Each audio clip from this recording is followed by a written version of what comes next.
Eu sou o Padre Kelmo, eu vou exorcizar o demônio com a carteira de trabalho que nunca... Aí, ó, se ele tivesse parado aí, fez a graça com a carteira de trabalho, chamou o Boulos de vagabundo, se ele tivesse parado aí, retoricamente dizendo, já tinha convencido a galera, ia pro segundo turno, cara. É aí. Agora, quando o Pablo Marçal vai lá, e eu nem concordo com muita coisa que o Pablo Marçal fala, mas como que ele mesmo perde a própria eleição, quando ele vai lá e posta videozinho de ambulância, sendo que ele era o cara brabão que tinha dado soco em tubarão, pilotado helicóptero, posta laudo falso do Boulos na véspera da votação, aí o cara se excede, aí não tem como. Vamos entender aqui então nesse vídeo os erros na comunicação e na narrativa do Marçal que acabaram fazendo ele nem passar pro segundo turno e muito menos ganhar a eleição. Fique comigo até o final do vídeo para esse vídeo retórico. Quando a gente fala erros do Pablo Marçal, o que é que a gente está falando? Ah, Vitor, você vai fazer aqui uma análise, um julgamento do plano de governo do Pablo Marçal? Você vai avaliar se ele é uma pessoa boa, se ele é uma pessoa que está errada? Não. Quando eu falo erro, a gente está falando de erro retórico, tá certo? Vamos lembrar aqui o canal, a gente trata da retórica, que é a forma que a pessoa elenca ali as palavras para convencer os outros. Então, aqui a gente vai falar apenas sobre erros retóricos do Pablo Marçal. Para entender onde é que tem erro, a gente precisa primeiro entender onde é que tem acerto, não é? Para eu entender que algo está errado, eu preciso saber como que é esse algo na versão correta, ok? Vocês vão de convir comigo, né? Para eu saber que algo está defeituoso, eu preciso saber como que é esse algo na sua forma perfeita. Então, vamos entender aqui o que seria o Marçal na forma correta. Vamos dar uma olhada nesse trecho dele com o Boulos e me falem o que é que chama a atenção. O que é que... Você pode gostar ou não gostar do Marçal, tá? Você não precisa concordar com ele. Mas o que é que chama a atenção, que faz muitas pessoas aqui ficarem interessadas pelo Pablo Marçal nesse trecho aqui, tá? Vamos lá. Falem aqui pra mim, deixa eu colocar o trecho. Nossas regras de debate. Vamos lá? Marçal, você é um mentiroso compulsivo. É viciado em mentir. É impressionante. Eu acho que você veio pro debate, as pessoas percebem com a sua plateinha e tal, para tumultuar. Você é o Padre Kelmon dessa eleição. É isso que você é. Você veio para tumultuar, você é uma caricatura. Gente, desculpa interromper o candidato. Pela última vez, eu espero que seja, a gente está numa plateia aqui de adultos e a gente mais uma vez vai solicitar dentro de uma escola e a gente pede uma vez mais para vocês respeitarem esse ambiente de debate. Agora, presta atenção no Pablo Marçal. O que chama a atenção e o que faz as pessoas se interessarem por ele ou, no mínimo, viralizarem esse momento? Sem as manifestações conforme está combinado em relação às regras do debate. Me perdoem interromper aqui uma vez mais, mas não tinha como não fazer essa observação uma vez mais. Eu sou o Padre Kelmo, eu vou exorcizar o demônio com a carteira de trabalho que nunca trabalhou... O que chama a atenção aqui, pessoal, é a total quebra de convenções, né? O Pablo, ele rompe com as convenções tradicionais nesse momento aqui, né? Até então, nenhuma pessoa no debate tinha usado um objeto para fazer alguma piada, para fazer algum tipo de comentário pejorativo. E nesse momento que o Pablo faz isso, isso aqui viraliza, né? Esse ato dele pegar, enfiar a mão no bolso e tirar uma carteira de trabalho pro Boulos, fazendo ali uso da piada mais estereotipada possível do Guilherme Boulos, que é invade casa, é vagabundo, etc e tal. Lembrando, Vitor, mas é verdade, Vitor, mas é mentira, você não precisa concordar com o Pablo, não precisa concordar com o Boulos. Preste atenção nessa estratégia retórica aqui. Por que isso aqui, quando o Pablo faz isso, viraliza? As pessoas prestam atenção nele, as pessoas passam a concordar com o Pablo Marçal. Simples, porque isso aqui que ele está fazendo é uma estratégia retórica de gatilho emocional. Ele está acessando um gatilho que a gente chama de gatilho do rebelde, né? Que é você, na sua comunicação, na forma que você se comporta, transmitir uma ideia de rebeldia. Transmitir ali certos elementos que despertem o gatilho de que você é um rebelde. É aquele que está lutando contra o sistema, né? Preste atenção novamente aqui nesse trecho e eu quero que vocês prestem atenção na diferença nas vestimentas aqui, principalmente, ó, vamos lá. Percebam o Guilherme Boulos. Como é que ele está se comunicando, né? A postura do Guilherme Boulos. Não apenas a postura, mas percebam também no Guilherme Boulos a vestimenta dele. Ele está usando um terno completo ali, né? Ele está de social completo. Dá até para ver aqui em outro momento a calça dele também aqui, né? Vocês conseguem ver que ele também está com a calça do terno, não é só o paletó. Então o Boulos está de social completo, né? Tá ali, o cabelo bem penteadinho, social completo, o paletó aberto, a camisa fechada quase que até o último botão, né? Tá parado ali no penúltimo. Então o Boulos, ele tá trazendo ali uma imagem comum de um político, um candidato num debate, vestindo um terno social completo, com a camisa fechada até em cima, né? Quando você corta pro Pablo Marçal, você tem isso daqui, ó. Opa. O Marçal tá de boné, já começa por aí. Ele está de boné, totalmente contrário às normas ali de vestimenta que as pessoas estão usando. Ele tá com a camisa aberta ali, 2 botões, né? Então deixando até uma certa coisa um pouco mais caricata, né? Um pouco mais Agostinho Carrara, né? O botão aberto aqui, né? O peito para fora, etc e tal. E ele não tá usando o social completo. Se você observar bem, o Marçal tá de calça jeans. Então na vestimenta do Marçal ele já traz esse ar de rebeldia, esse ar de estou diferente dos outros aqui, né? O que é o gatilho do rebelde? Só pra gente entender mais um pouco, vamos ver como é que o Pablo responde o Boulos na primeira pergunta que o Boulos faz, né? Vejam como que o Pablo responde, a gente já vai falar do gatilho de rebelde que o Pablo traz, que é ali quando ele trouxe o gatilho de rebelde nos primeiros debates, ele estava agindo da forma correta, de acordo com o personagem que ele criou pro debate, né? E depois a gente vai ver onde é que o Pablo começou a errar com esse personagem. Vamos ver como é que ele responde o Boulos na primeira pergunta e aí a gente vai entender o que é o gatilho do rebelde, né? O gatilho de rebeldia que faz muitas pessoas gostarem de você. Marçal, você não devia nem estar aqui, né? Porque no último debate você disse que deixaria a sua candidatura se mostrasse a sua condenação como ladrão de banco. Eu mostrei, está na rede social, mas você mostrou mais uma vez que não tem palavra. Agora, sobre oportunidade de desenvolvimento econômico, eu queria te perguntar o que você acha dos céus da Marta que deram oportunidade para os jovens da periferia. Primeiro, se você conhece e o que você acha. Perceba que o Boulos, né, fez ali críticas contundentes ao Marçal, mas ele fala de uma forma meio contida, né, fala de uma forma no limite do possível ali, respeitosa, né? No limite do possível. Eu chamo o Marçal de condenado, obviamente, mas no limite do possível ele não aumenta o volume vocal, né? O Boulos tenta manter a polidez comum de um debate. Veja como o Marçal rompe com isso. Em primeiro lugar, mais uma vez, você está me confundindo com o quadrilheiro chamado Luiz Inácio Lula da Silva, com as pessoas que você tanto apoia, chamado José Genuíno, José, sei lá como é que chama, se é Dirceu, Dilma Rousseff. Você, que é o PT Kids nessa prefeitura de São Paulo, isso até é uma demonstração. Ele já começa fazendo piada, né? O Boulos foi lá, falou, claro, o Boulos chamou de condenado tudo, mas perceba que o Boulos não fez piada, não usou um tom tão pejorativo. O Pablo já começa ali com a piada. Você que é o PT Kids? No país inteiro de um PT do PSOL, que é uma grande merda nessa nação.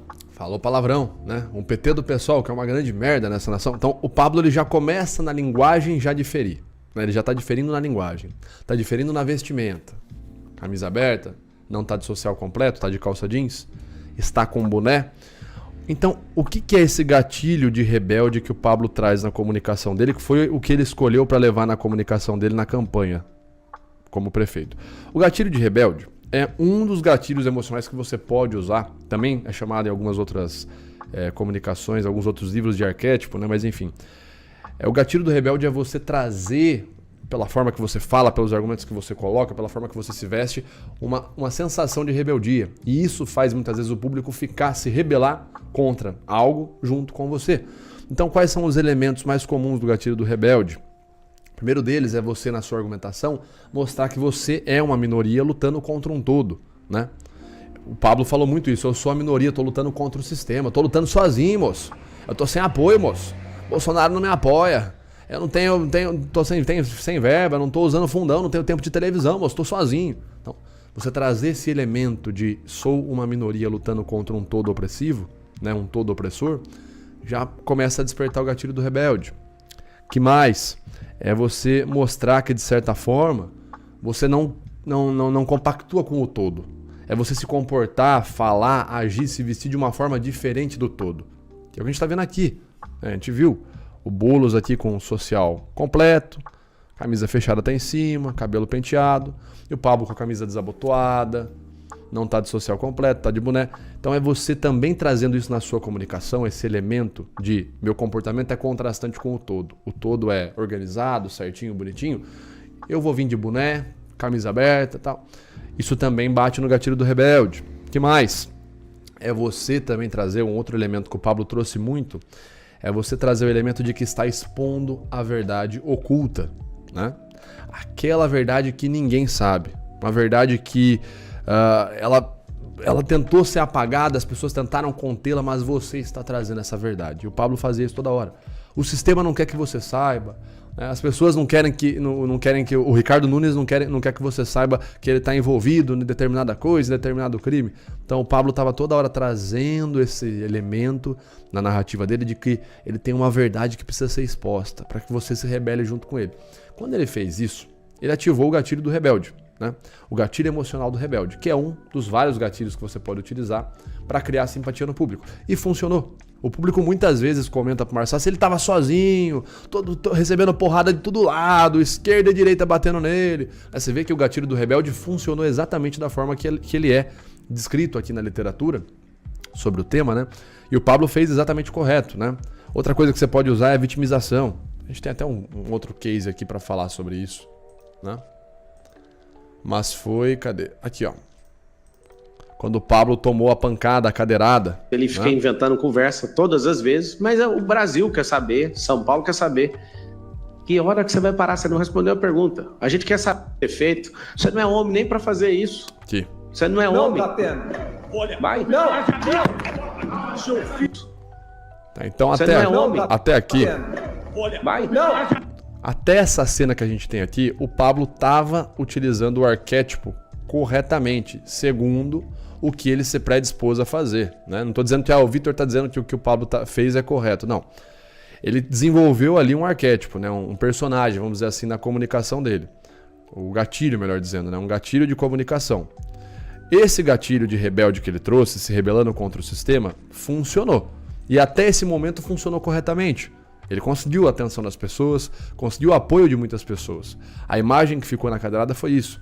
Foi um cara, o cara tá sozinho, você pode discordar do cara, mas você não deve agredir ele. A imagem que ficou para muitas pessoas foi essa, né? O Pablo, nesse momento, saindo como vitorioso. Um absurdo da Atena ter agredido ele com uma cadeira e continuar no debate, etc e tal. Foi a imagem que ficou. Então, até então, entenda, o Pablo conseguiu construir o gatilho emocional do rebelde, por vários elementos ali que ele utilizou na narrativa dele, na retórica, na argumentação, na vestimenta.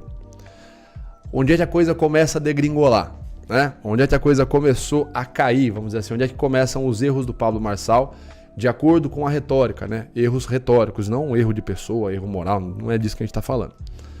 Primeira coisa que a gente pode falar, então, é logo em seguida da cadeirada, né? Após a cadeirada, algo que virou notícia, que foi muito noticiado, foi isso daqui, ó. Foi esse videozinho aqui, que aconteceu logo depois da cadeirada, né?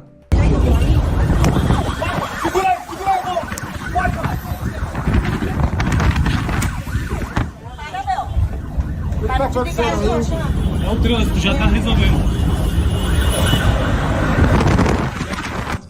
Então esse vídeo aqui viralizou muito, que foi o Pablo, depois de ter tomado a cadeirada, saindo ali na ambulância.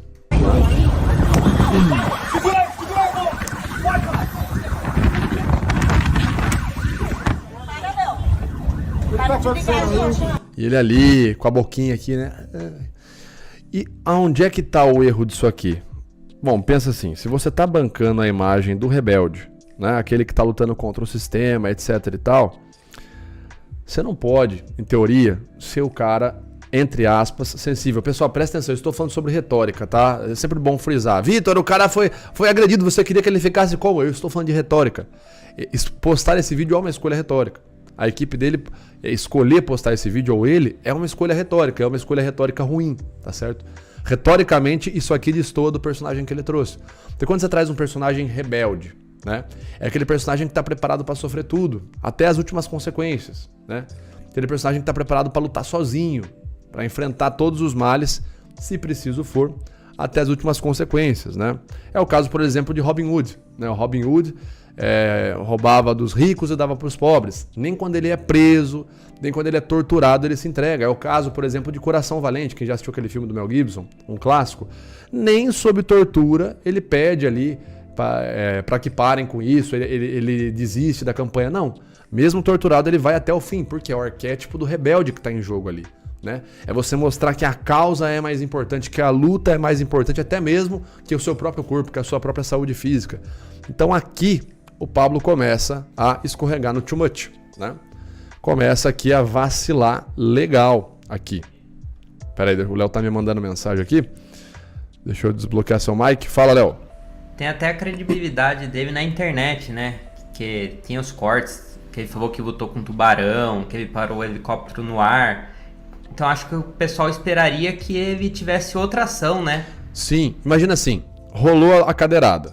Aí o Pablo Marçal toma a cadeirada, imagina a cena assim, retoricamente dizendo pro personagem que o Pablo construiu. Ele vai lá, toma a cadeirada. Aí ele vai e fica até o final do debate, sei lá, tinha mais meia hora, 1 hora pra acabar o debate. Ele vai lá, fica com a mão aqui, respira, né? E mantém a expressão firme aqui, né? Pessoal, vamos lá então. Ô moço, não sei o que, moço. Então você não era menino, moço. Tá, vamos lá. Primeiro, eu sou mais apto. Vocês viram, tomei cadeirado, tô aqui firme e forte, né? E é isso aí, vamos lá, vamos pra cima deles. E ele fica lá firme e forte, tarará, tarará, tarará. Aí ele sai e no dia seguinte, ou horas depois, sai apenas uma foto dele no hospital assim, ó, com a cara plácida, né? Impassível, com a cara firme aqui, ó, fazendo um joia, com o braço engessado, né? Com a tipóia ali. O braço engessado e, sei lá, ó, o curativo na costela. E aí sai a notícia, né? Pablo teve uma fratura, não sei o quê, mas não é isso que vai parar ele. Imagina, o cara ia sair muito mais casca grossa. Os caras falam, pô, o Pablo é foda. Os eleitores dele, o Pablo é foda, né, cara? Com a costela fraturada, o cara ficou no debate. Mas, pô, tem que votar nesse cara. O cara tá... Olha como ia ser diferente, como isso aí ia anexar justamente no discurso que ele veio trazendo, na narrativa que ele veio trazendo de personagem casca grossa, né? Enfim, eu não sei como que o pessoal geriu a campanha dele, mas aí é um baita de um erro retórico. Um erro de decisão, né, postar isso daí. Pro personagem que ele veio trazendo. Deixando claro sempre, eu não concordo com uma pá de coisa que o Pablo Marçal fala, mas aqui a gente está analisando retórica. Se ele queria ter um melhor desempenho, ele poderia ter tomado outra atitude, que teria sido muito mais funcional para ele, né? Pro que ele vinha fazendo aqui. Então o primeiro grande erro, na minha opinião, é a forma que ele lidou pós-cadeirada. Foi isso aqui, né? Porque quando ele fez isso aqui, ele abriu margem para um monte de gente falar, ué, mas ele não era o cara que pilotava helicóptero, dava soco em tubarão, correu a maratona lá com o braço quebrado e jogou o ombro para cima. E eu disse, ué, tomou uma cadeiradinha de um velho broxa e aí fica aí, com a boquinha na ambulância. Então isso tudo jogou contra ele. Aí tá o primeiro erro, na minha opinião, né? Vamos seguir aqui. Próximo grande erro do Marçal, retoricamente falando, na minha opinião, é o que ele falou depois que saiu esse vídeo da ambulância, né? Depois da cadeirada. O fundo tá com probleminha, fazer um tratamento aqui para regenerar mais rápido. Mas resumindo. Você correu assim na maratona do Flamengo? Eu precisava daquela ambulância lá. Eles queriam fazer uma cena, esse povo aí. Dava para ir correndo pro hospital. Aí, tá vendo? Ó? Aí começa a entrar os problemas. Ele vai lá e volta atrás. Não precisava de ambulância. Eles queriam fazer uma cena, esse povo aí. Né? Ô, Léo, até é engraçado, né? Tudo é culpa do assessor, né? Tudo é culpa dos igual outros, da taxa, né? Exatamente. Você chegou onde eu queria falar. Essa fala do Marçal me lembrou a fala do Lula, né? O Marçal vai lá, posta o vídeo dele na ambulância. Aí a hora que cobram ele... Ah, não, isso aí é culpa do pessoal que quis postar esse vídeo, que é o pessoal dele que ele comanda. É a mesma coisa o Lula, né? O Haddad vai lá só com a taxa nos produtinhos lá de menos de $50. Aí o Lula, eu falei pro companheiro, a Tati, a sua esposa compra, minha esposa faz comprinha, a Tati vai taxar calanguinho, a Tati. Enfim, né? Essa fala aí não cola, né, pessoal? É muito difícil, ainda mais o Pablo, que traz uma narrativa de que ele é o líder, de que ele é o cara da liderança, que ele toma conta, que ele... Inteligência emocional para líderes, ele não saber o que os liderados dele estavam apostando, que estavam postando vídeo de ambulância, ele não saber disso. Você vê como tudo isso joga contra a própria imagem dele? É isso que eu tô dizendo, são escolhas ruins, retoricamente ruins, né? Escolhas que ele traz ali que são bem ruins, não é? E a gente está falando de retórica, e lembrando, retórica é a arte do convencimento, é aquilo que convence as pessoas. Se você erra na retórica, as pessoas não vão se sentir convencidas, elas vão deixar de acreditar em você. Né? Elas vão deixar, melhor dizendo, né? Que acreditar está muito associado à verdade também. As pessoas vão deixar de se sentir interessadas por você, de se sentir persuadidas. Então, Marçal comete o erro da ambulância, comete esse erro aqui, né? De voltar atrás e falar que na verdade não precisava de ambulância coisa nenhuma. E aí a gente segue cronologicamente o que mais que a gente tem de erro aqui. Né? Se pronuncia... Ah, tá. Aqui é a questão do laudo, né? Deixa eu colocar aqui. Pablo Marçal Flow expulso. Porque aí o Flow tem uma questão. Se fosse pra... O Flow ajudou um pouco o Pablo Marçal, sim, mas também foi ruim em outros aspectos. Eu vou comentar aqui, retoricamente, onde eu acho que ele poderia ter sido melhor aqui na questão do Flow, né? Vamos ver aqui a cena de novo, do começo ao fim, e vamos comentar ela. Para ajudar no social de verdade, sem lá dar... Lembrando, né, esse era o último momento do debate, Pablo era o último candidato até as suas considerações finais, e aí acontece essa cena que nós vamos ver agora, ok? Isso tudo aqui pós-cadeirada, pós-ambulância, pós ele voltar atrás dizendo que não precisava de ambulância. Não é ficar colocando um Celta na declaração e ficar andando de Corolla blindado. Essas pessoas já mostraram que elas são. Isso aqui é uma farsa tão grande, tinha 1 milhão de pessoas assistindo, e essa balela caiu para 500 mil, deve estar com menos que isso agora. O que eu quero pedir para você é o seguinte: ou me dê esse livramento ou me dê essa missão. O único jeito de você prosperar nessa cidade. Não faz sentido nenhum você cair na ladainha do consórcio comunista do Brasil. Eu quero agradecer. Eu estava em Elipa ontem, em Heliópolis, e a gente dominou aquilo ali. Nós não vamos cair mais nessa conversa da esquerda. Eu só estou aqui porque o Boulos ia ganhar a eleição do Bananinha, que ele é fraco. E eu faço uma promessa de campanha para vocês. Ele vai para cadeia, porque aqui no estado seguraram ele. Ele vai... Você não interrompeu o Datena quando ele estava falando. Você não interrompeu, você me dá advertência no final. E eu quero falar para você o seguinte. Vamos colocar ele na cadeia. Você não interrompeu o Datena de me xingar corta o microfone, por favor. Sim? Corta o microfone. Desculpa, candidato. O senhor assinou regras. Se o senhor... Desculpa, candidato. Tava falando do Nunes ali, né? Vamos seguir aqui. Essa parte a gente já sabe o que acontece aqui. Eu quero só ver a parte final mesmo do debate. O senhor assinou, respeita, por favor. Ok. O senhor está sendo advertido e o senhor está liberado, por favor. Nós vamos rodar. Eu interrompi ele não aos 35, o relógio parou aos 35. Eu o interrompi aos 40 segundos. Por favor, o senhor tem os 40 segundos. Nós vamos prender o prefeito por envolvimento com problema de creche. Isso não é da ofensa, você tem que ouvir. Ele não gosta de crítica. Vai deixar assim? Vai deixar assim não, nós vamos prender a Polícia Federal. O senhor está sendo advertido pela segunda vez. Aqui o Pablo quis fazer a mesma questão, no meu entendimento, né? A estratégia retórica do Pablo aqui foi fazer a mesma coisa que ele já vinha fazendo, de mostrar o gatilho do rebelde, né? Tanto que aqui, quando ele é advertido de novo... De novo, por favor, candidato. O tempo está rodando. Quando ele é advertido de novo, ele traz aquele elemento de vitimização, né? De vítima do sistema. Olha, o Datena você não cortou, você corta. Aí agora nesse momento ele vai ficar quieto, em silêncio, né? Pra mostrar aquela imagem assim, olha, o sistema tá me calando. Olha como eu estou sendo perseguido, né? Sou uma vítima do sistema. Censurado. Olha aí. Então ele vem trazendo de novo aquele gatilho do rebelde, né? Que ele já vinha trazendo na campanha. A Polícia Federal vai prender o Ricardo Nunes. Aí ele faz isso até ser expulso, né? Que mais uma vez o rebelde também ele vai ter um comportamento contrastante dos demais.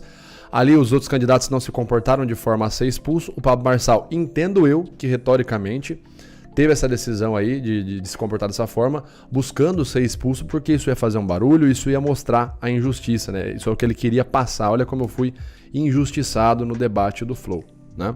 Isso era o que o Marçal queria deixar evidente para o público dele, mostrar, olha, eu estou sendo injustiçado, vejam como que vai ser o tratamento comigo. Onde está o problema aqui então? Né? O problema, na minha opinião, é o Pablo Marçal, ou a equipe, ou quem é que fez o design da retórica dele na campanha, não reconheceu o elemento sombra do arquétipo, né? Porque aqui quando você traz um arquétipo na sua comunicação, quando você traz um gatilho, você traz também o sombra, né? O que é o sombra de um arquétipo? O sombra é aquele mesmo arquétipo que você está trazendo, aquele mesmo gatilho emocional, só que é quando ele entra na parte ruim.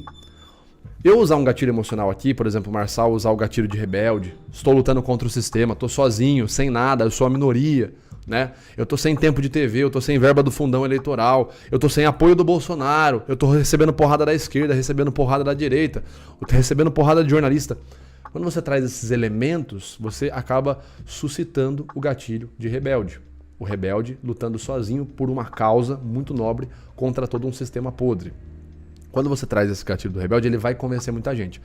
O sombra do gatilho do rebelde é quando você para de convencer, isso que é o sombra, tá? O sombra de um arquétipo, o sombra de um gatilho, é quando você excede a tal ponto, você usa tanto, você exagera tanto naquele arquétipo, naquele gatilho, que ele deixa de convencer e passa a causar rejeição. Ele passa a ser incômodo, entendeu? Então, o sombra do rebelde é o criminoso, tá? O rebelde, ele é rebelde até certo ponto. Chega um ponto que o rebelde deixa de ser rebelde e torna-se criminoso, né? Que o rebelde não é mais aquele rebelde que você olha e concorda com ele. Ele passa a ser criminoso, ele passa a gerar rejeição. Você passa a discordar dele. Você passa a olhar para ele e falar, tá, não, aqui eu já não concordo, aqui ele excedeu. Para quem quiser ter um exemplo muito bom disso na ficção, não sei se vocês conhecem, são familiarizados com mangás ou animes na cultura japonesa, né? Tem um mangá e anime muito famoso que é o Death Note. E é exatamente isso, o protagonista ele começa com uma causa nobre de fazer justiça, de matar aqueles criminosos que muitas vezes saem impunes pela justiça, né? Então ele tem um livro, né, um caderno, e o nome da pessoa que ele escreve naquele caderno morre. Basicamente é isso, Death Note, né? E ele começa com um propósito muito bom. Ele quer matar aqueles criminosos que não são punidos, que a justiça deixa passar. Sabe aquele criminoso que vai lá, mata, estupra uma criança e não acontece nada com ele? Então, o Light Yagami, que é o protagonista de Death Note, ele vai lá e eu vou punir esse cara. Esse cara não vai... A justiça terrena não vai cuidar dele, eu vou cuidar. Ele vai lá e mata o cara. Então ele começa com o arquétipo do rebelde, se rebelando contra um sistema corrupto. É um cara sozinho, com uma ferramenta poderosa, mas ele tá sozinho, contra o maior detetive do mundo, que é o L, né? Vai passando um tempo no Death Note, e se você tem um cérebro normal e consegue interpretar a obra da forma que ela é pra ser, você não vai torcer mais pro Light Yagami. Chega uma hora que você percebe que ele é um puta de um criminoso, que ele tá matando qualquer pessoa, ele mata o próprio pai, ele mata qualquer pessoa que discorda dele, entendeu? Então ele começa com uma causa nobre. Ele é o rebelde lutando contra o sistema corrupto. Só que ele vai excedendo tanto, ele faz tanta coisa, ele excede, ele intensifica, exagera essa imagem de rebelde, que de rebelde ele se torna criminoso, né? Ele passa pro lado sombra do arquétipo, que é justamente o criminoso. No caso do rebelde, o lado sombra é o criminoso. O que eu vejo do Marçal aqui é, ele excedeu tanto esse arquétipo dele, esse gatilho de rebelde, tanto que o pessoal ficou de saco cheio. O pessoal fala, não, cara, o Marçal não dá, cara. O Marçal, eu nem vou votar no Boulos, mas assim, não voto no Marçal, vou votar no Nunes. Para não votar no Marçal, eu vou votar no Nunes, né? É isso que eu vejo. E para mim o maior erro pós-Flow, no Flow eu vejo que ele exagerou muito, né? Essa questão dele. Ele exagerou muito esse arquétipo do rebelde. Mas pra mim o pior erro tá aqui. Foi o laudo. Obviamente o maior dos erros aqui são erros em crescente. Gradualmente ele vem errando. Retoricamente dizendo, né? Mas o maior erro na retórica, na comunicação dele vem aqui, que é o laudo. É a publicação do laudo falso. Eu queria assinar esse laudo. O que trata de laudo falso? Polícia Federal, Polícia Civil. Segurança pela vida da reportagem. Mas com perigo. Que o laudo é verdadeiro? Aí eu recebi, publiquei, aí sobre o Boulos, né, que é um criminoso, alguém que não merece um pingo de respeito, usou dinheiro público para me destruir. E aí ele tenta manter a imagem de rebelde, mas percebe como aí ele já vai pro lado de criminoso? Ele publicou um laudo falso, né? Um laudo ensejando ali culpa por coisas muito ruins na vida de uma outra pessoa. Percebe como que ele publicamente já excede, ele está lutando por uma causa, mas mentindo, criminalizando outra pessoa, né? Criminalizando não, porque acho que o laudo era de usuário de drogas e não de traficante, mas acabando com a imagem de outra pessoa. Essa é a forma dele lutar pela causa dele. Onde é que está a causa aí, né? Ele está agindo como o sistema. Ele está dizendo que o sistema mente, os jornalistas mentem sobre ele, mas ele acabou de mentir sobre o Boulos. Então ele está fazendo parte do sistema, então ele só é um criminoso. Você percebe como que exceder esse gatilho, né, o gatilho do rebelde, qualquer gatilho que seja, né, qualquer arquétipo que seja, mas no caso do Pablo Marçal ele excedeu ao ponto de entrar no sombra, né? Ele entrou na sombra do arquétipo que ele escolheu, na sombra do gatilho que ele escolheu para a campanha dele. E a sombra do rebelde é justamente o criminoso. Todos os 12 arquétipos na tipologia comum, né?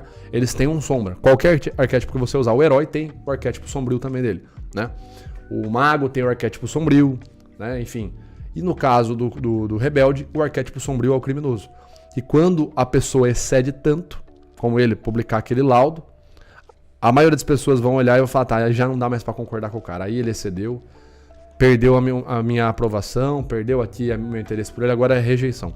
Quando você entra no sombra, você tem o efeito contrário. Se você usa o arquétipo de forma correta, você convence.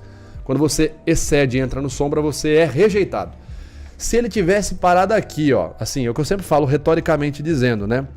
Se ele tivesse parado aqui, nesse momento aqui, ó, foi lá, fez a graça dele com a carteira de trabalho, foi de boné, falou palavrão, chamou o Boulos de PT Kids, fez ali a carteira de trabalho, etc e tal. Se ele para aqui, minha opinião, retoricamente dizendo, certeza que ele tinha ido pelo menos para segundo turno. Ah, Vitor, você gosta? Não, eu tô falando de retórica. A gente tá falando da retórica do Pablo Marçal porque é o personagem que vocês mais me pedem para comentar. Vitor, fala do Pablo Marçal, só por isso que a gente tá falando dele, tá certo? Mas retoricamente dizendo, né? Se ele vai lá e para aqui, fez a graça dele, viralizou, esse vídeo aqui pegou mais de 3 milhões de views só no YouTube. Nas redes sociais dele, para além disso, isso aqui bombou. Se ele vai lá e faz isso aqui e ele volta nos outros debates com um tom muito mais polido, né? Faz uma provocação apimentada vez ou outra, dá uma brincada vez ou outra, certeza que era segundo turno. Todo mundo ia falar, não, mano, só do Pablo Marçal ter botado a carteira de trabalho na cara do Boulos já merece o meu voto, mano. Certeza, certeza. Agora, quando ele excede a tal ponto de postar um laudo falso, de falar que ele é um cara durão, tomar uma cadeirada de um velho no braço e sair de ambulância, e depois falar, não, a ambulância era zoeira, não, culpa da minha equipe. Enfim, aí quando ele excede, aí as pessoas vão falar, o Pablo não dá, mano, o Pablo é muito fanfarrão, velho, o Pablo não dá não. Esse é o sentimento que a maioria acaba tendo, você entende? Então, retoricamente dizendo, o erro do Marçal principal, na minha opinião, é o excesso. Ele fez algo que funcionou retoricamente, o pessoal prestou atenção nele, ele decolou na margem de aceitação na pesquisa de intenção de voto, o cara saiu, sei lá, de 5% para 29%, para 30%, o cara decolou, né? Foi um fenômeno, só que ele excedeu, ele ficou excedendo isso, né? Em linguagem de gamer aí, para quem joga os jogos da franquia Souls, ele ficou usando Heavy Attack, ele ficou usando ataque pesado, não desviou, não usou Light Attack, ficou só no ataque carregado. E a gente sabe que não dá pra lutar no ataque carregado, você vai morrer se você ficar tentando usar só o ataque mais forte toda vez. Você tem que esquivar, defender, bater leve e depois, de vez em quando, usar um ataque pesado vez ou outra, né? Mas aqui pra mim essa é a questão.